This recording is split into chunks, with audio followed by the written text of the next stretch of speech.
শিল্পী আমি বিশ্বাস করি খুব গ্রেসফুল একটা পার্সোনালিটি, খুব কেয়ারফ্রি মানুষ ছাড়া শিল্প চর্চা করা খুব কঠিন।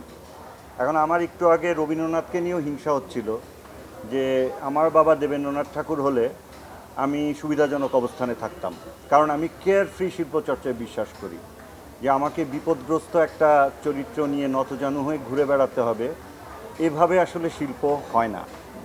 এখন সিনেমার দুর্দশা সিনেমার জন্মলগ্ন থেকেই ছিল, কারণ একটা পুঁজিবাদী সমাজ ব্যবস্থায় আসলে সিনেমার সূত্রপাত সূচনা। ফলে সিনেমার জন্ম থেকে যেহেতু ইন্ডাস্ট্রি শব্দটা উচ্চারিত, ফলে আমরা যে নিরেট কাব্য সাহিত্য চিত্রকলার যে চর্চা করি সেটার সাথে সিনেমার এই ইন্ডাস্ট্রিয়াল একটা পার্থক্য আছে। এখানে অর্থলগ্নির ব্যাপার থাকে এবং সেটা ফেরত আসার ব্যাপার থাকে। খুব মার খাওয়া, খুব নতজানু ব্যক্তিত্ব, এসব নিয়ে কোনো কিছুরই চর্চা হয় না। আপনি দেখবেন যে একজন ব্যবসায়ী, সে যদি সফল ব্যবসায়ী হয়, সে খুব কনফিডেন্ট একজন মানুষ, কেয়ারফ্রি মানুষ, সে তার ব্যবসার স্ট্র্যাটেজি ঠিক করে, সব ঠিক আছে, কিন্তু কেয়ারফ্রি মানুষ। তো শিল্পীদের এত নতজানু হতে হবে, এত বেশি মানে এত কেয়ার নিয়ে কাজ করতে হবে, এত দুশ্চিন্তা করে তো আসলে বাজার বুঝে শিল্প হয় না। একটা উদাহরণ দিয়ে আমার কথা সপক্ষে, আপনারা যদি ইউরোপে যান, আপনারা যদি লুভ মিউজিয়ামে যান, আপনারা যদি মোমায় যান, মিউজিয়াম অফ মডার্ন আর্ট, এইসব জায়গায় যদি যান, দেখবেন যে প্রতিদিন যে মিলিয়ন মিলিয়ন ডলার আয় হয় সেটা কিন্তু মাস্টারপিস আর্টওয়ার্ক দিয়ে হয়। ফলে যারা অর্থলগ্নি করেন শিল্প সংক্রান্ত ব্যবসায়, তাদের বুঝতে হবে আপনি আসলে কত দিনের জন্য লগ্নি করছেন। আপনি যদি দুদিনের ব্যবসা হয়, যেটা বাংলাদেশে বহুল চর্চিত, যে ব্যবসাটা দুদিনের, আমরা আমাদের আর্কাইভ ভ্যালু নিয়ে ভাবি না, আমরা ভাবি না এটা কত দিন স্থায়ী হবে, আমরা ভাবি না আমাদের চলচ্চিত্রের জেনারেশনের উপর ইম্প্যাক্ট কী, এগুলো না ভেবে চলচ্চিত্র বানিয়ে বা কী লাভ? লাভ তো নেই। এখন যারা পুঁজিপতি, যারা সিনেমায় অর্থলগ্নি করবেন বা যে কোনো শিল্প মাধ্যমে অর্থলগ্নি করবেন, তাদেরকে না একটু উন্নত বিশ্বের দিকেও তাকাতে হবে। উন্নত বিশ্ব কখনো আর্ট প্যাট্রোনাইজ করতে দ্বিধা করেনি। যেমন তার্কোভস্কির, যখন সে অলরেডি একজন বিশ্ববিখ্যাত চলচ্চিত্র নির্মাতা, তার যখন সোলারিস রিলিজ হয়ে গেছে, ইভান্স চাইল্ডহুড রিলিজ হয়ে গেছে, এরপর 1975-এ যখন তার্কোভস্কির মিরর রিলিজ হয়, তখন তিনি কিন্তু খুব সমালোচিত হয়েছিলেন। গল্পের কোনো আগামাথা নেই, কোনো ন্যারেটিভ নেই, এটা ব্যক্তিগত মানে আত্মপ্রেমের গল্প, এরকম অভিযোগ কিন্তু তার্কোভস্কি শুনতে হয়েছে, খোদ ইউরোপে শুনতে হয়েছে। এবং তার্কোভস্কি পরবর্তীতে তার ইন্টারভিউতে বলেছেন যে সমালোচকদের তীরে তিনি বিদ্ধ হয়েছেন, কিন্তু তার কাছে সাধারণ মানুষের যেসব চিঠি এসেছে, হাজার হাজার চিঠি, অধিকাংশ জায়গায় লেখা তার নিজের জীবনের প্রতিচ্ছবি তারা এখানে দেখতে পেয়েছেন। ফলে শিল্প কিভাবে মানুষের কাছে প্রচারিত হয়, যেহেতু আমি গণমাধ্যমের সামনে দাঁড়িয়ে কথা বলছি, সেটাও একটা গুরুত্বপূর্ণ ব্যাপার। মানে কিছু লোক যে হয়তো ক্রিটিক হিসাবে স্বীকৃত, বা গণমাধ্যম, আপনাদের হাতে কিন্তু অনেক বড় দায়িত্ব এবং ক্ষমতা দুটোই আছে। ফলে বলে দিলেন এটা মাথার উপর দিয়ে গেল, এটা হলো না। তারপরে এবার দেখলাম এই যে রকস্টার, একটা মিউজিক্যাল মুভি, ওখানে প্রত্যাশা করা হচ্ছে সাকিব খান কেন মারামারি করলো না, গোলাগুলি করলো না। আমি যদি বলি বনলতা সেন প্রতিষ্ঠিত কোনো জনরার ছবি না, তাহলে কি দর্শক এটা ত্যাগ করবে? যদি বনলতা সেনের ইন্টেনশন থাকে to introduce a new genre, you have to welcome that, you should. এবং এটা না করলে যেটা হচ্ছে মুশকিল, আমরা নতুনকে কখনো গ্রহণ করতে যদি প্রস্তুত না হই, যেটা বরাবরই আমাদের সাবকন্টিনেন্টে একটা প্রবণতা, যে আমরা নতুনকে গ্রহণ করতে চাই না, আমরা নতুন বিষয়কে খুব দ্রুত সমালোচনা করে ফেলি এবং সেটাকে কিভাবে রহিত করা যায় সেটা নিয়ে আসি। এবং আপনারা দেখবেন যে এগুলো আমার একার দাবি না, সারা বিশ্বে যারা চিন্তাশীল মানুষ তাদের দ্বারা একটা কথা অলমোস্ট প্রতিষ্ঠিত, সেটা হচ্ছে সাধারণ মানুষ চিন্তার দায়িত্বটা নেয় না। এটা তো সত্যি কথা, কারণ সাধারণ মানুষ সাধারণ হয়েছে তার সাধারণ কর্মকাণ্ডের কারণেই। যেহেতু সাধারণ মানুষ তার চিন্তার দায়িত্ব নেয় না, তাহলে যারা অসাধারণ কর্মকাণ্ডের সাথে জড়িত, চিন্তার দায়িত্বটা তাদের। ফলে চিন্তা প্রতিষ্ঠিত করার দায়িত্ব বর্তায়, এটা পারস্পরিক দায়িত্ব। যেমন আমাদের সন্তান কেন বকে গেল, আমাদের সন্তান কেন সুস্থ সংস্কৃতির সাথে নাই, এই অভিযোগ করার আগে আমরা প্যারেন্টস হিসাবে কি করেছিলাম সেটাও তো জরুরি। এই সময়টা দেয়া বাংলাদেশের বাস্তবতায় হচ্ছে একটা খুব ফ্যান্সি ব্যাপার, কারণ এখানে আপনার লগ্নি তুলে আনার একটা তাড়া থাকে। এবং আমার যদি ব্যক্তিগত প্রশ্ন করেন তাহলে আমি বিভিন্ন জায়গায় বলেছি যে আমি এই যে ঘরের খেয়ে মোস্তারাই, আমার প্রডিউসার থাকেন, আমি নিজে নিজে টাকা জমিয়ে ছবি বানাই। হওয়ার তো কথা না, এই লগ্নি তোলা যায় সবার।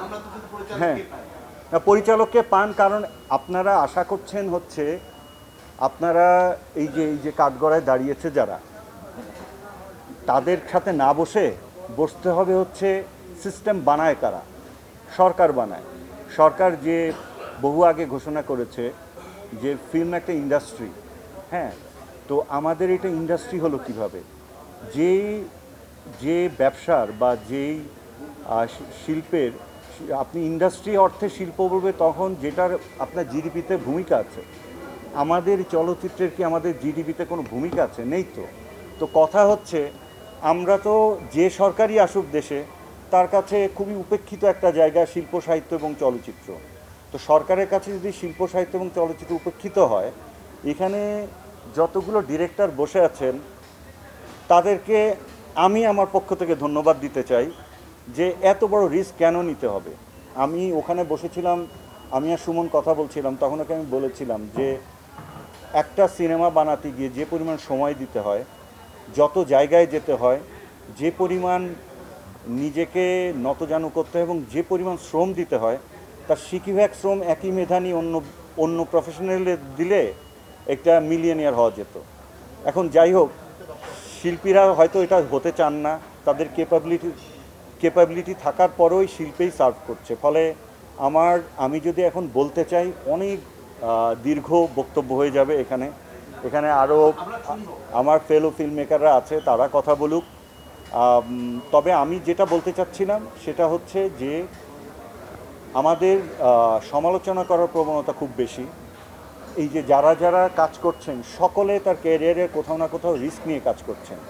ফলে আমাদের আজকে সকালেই আমার ওভারফোন আফজাল ভাইয়ের সঙ্গে কথা হচ্ছিল, তো উনি বললেন আমি একটা লেখা লিখছি তোমাদের নিয়ে, মনে হচ্ছে ভালো করার দায় তোমাদের একার, দর্শকের ভালোটা নেয়ার দায় নাই। এটা আফজাল ভাইয়ের একটা কথা, হোপফুলি ওনার লেখাটা পাবলিশ হয়েছে এর মধ্যে।